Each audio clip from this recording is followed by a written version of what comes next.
Alternative, and she's an organizer for 15 Now Berkeley.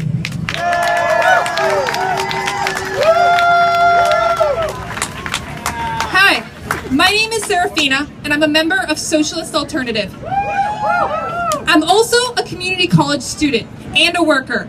I'm working part-time to put myself through school. When I leave college, I'll most likely have student debt, and I'll be entering an economy that we've all been told has recovered, but we know that isn't true.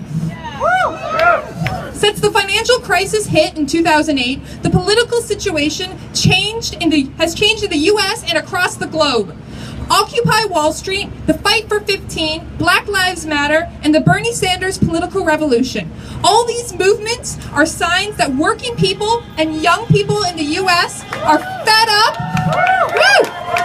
They are fed up and ready to fight back against injustice. This recovery we've been told about has only been a recovery for the rich. We bailed out the banks that put us here and not the people who have suffered.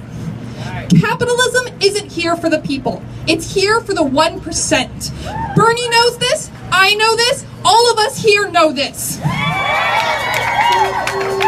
This is why Socialist Alternative was able to run and win an open socialist for city council in Seattle. That city councilor, Shama Sawant, won with 100,000 votes on the platform of a $15 minimum wage. 15 won in Seattle because of our electoral victory, but more importantly, because of the movement. Just like the movement we see here. What we did in Seattle can be done here in the Bay Area.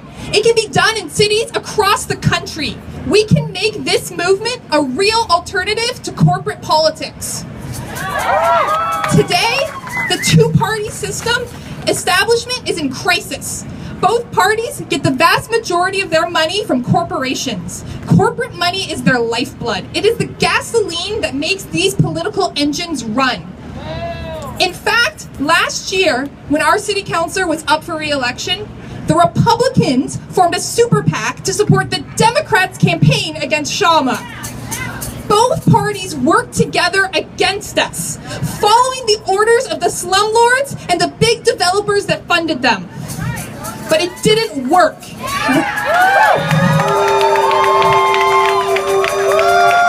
We won again in Seattle, and we won the same way that Bernie is winning now, with the massive support and small donations of thousands of working class people, without taking a dime from corporations.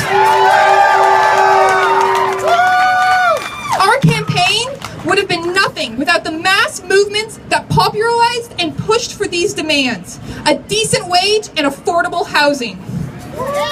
Just like Shama Sawant, Bernie Sanders is not for sale. Now here we are in 2016, and people don't see hope for themselves in this corporate political system. Americans are turning out in mass numbers for the populist campaigns on the left, but also on the right. Of course, I'm talking about Trump. But what are we going to do about it? Well, for starters, we need to stop buying into lesser evilism. As long as we vote for the lesser evil candidate, a candidate bought by the corporate establishment, the space will grow for the far-right populists like Trump. These racist and sexist politicians will continue to win the support of frustrated people who don't see a future for themselves in politics as usual and are looking for an outsider candidate. This is why I cannot support Hillary Clinton or any corporate politician.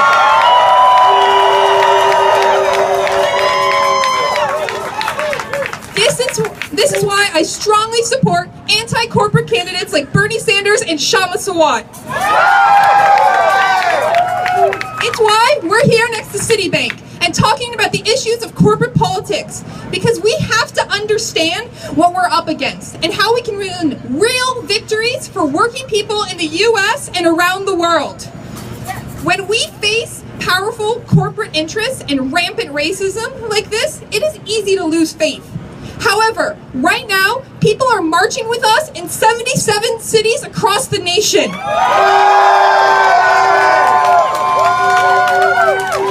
We are a movement country, just as in other countries, I believe we can build our own political party that refuses corporate money. A party of the 99%. A party where Bernie Sanders would be at home and would be supported rather than being sabotaged by his own team. This is our goal at Socialist Alternative, and I hope you'll join us and get involved. Thank you.